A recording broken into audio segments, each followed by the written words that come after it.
Hello and welcome to video number 6. We're going to talk about the required site pages. Now, obviously, these are pages that every single membership site should have, but it doesn't really limit you. You definitely can have more than that, but these pages should definitely help lower your refund rate. Not guaranteed necessarily, but in our tests, they have. So definitely the first page, in this case, would be the welcome page.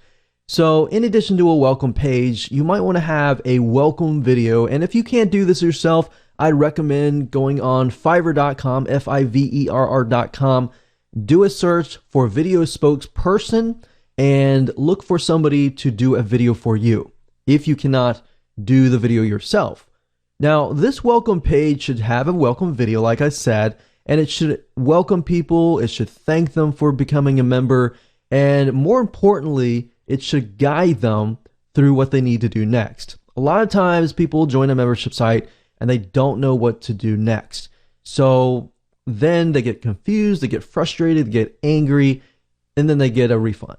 And you don't want that. So that welcome video should walk them through all of your site pages. So typically you want to do this last when everything is said and done, so you can guide them through the process of how to use your site, how to use the modules, how to contact you if they need problems.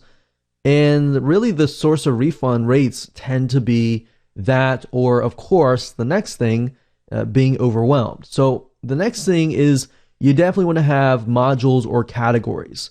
What I'd recommend that you do is split your site up so that it is consumable. What I mean by that is that you split your site up into bite-sized pieces so that people can consume it, they can learn it, but they're not going to get overwhelmed. So it's okay if you have more modules, as long as you break things up in a sequential or logical breakdown.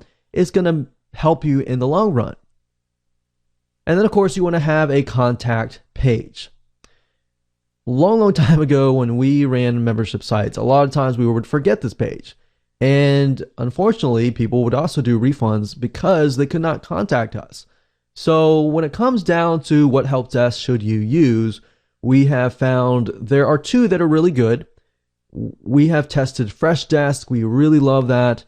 But we also have heard really great things about Zendesk, which is very similar to those. And having a help desk is actually easier than responding via email, because then you have everything in a centralized location. You can log in every so hours and see it. And you can also outsource this and hire a customer support rep to actually do it for you. Then, of course, you definitely want to have some sort of training. And what I mean by training is it shows them how to use your product to the next level, how to use your product to the max, essentially. And the reason for that is because a lot of times people log into your membership site and they may not know how to use it, which is the welcome video. But in addition to that, they may not know how to use it beyond what you have given them.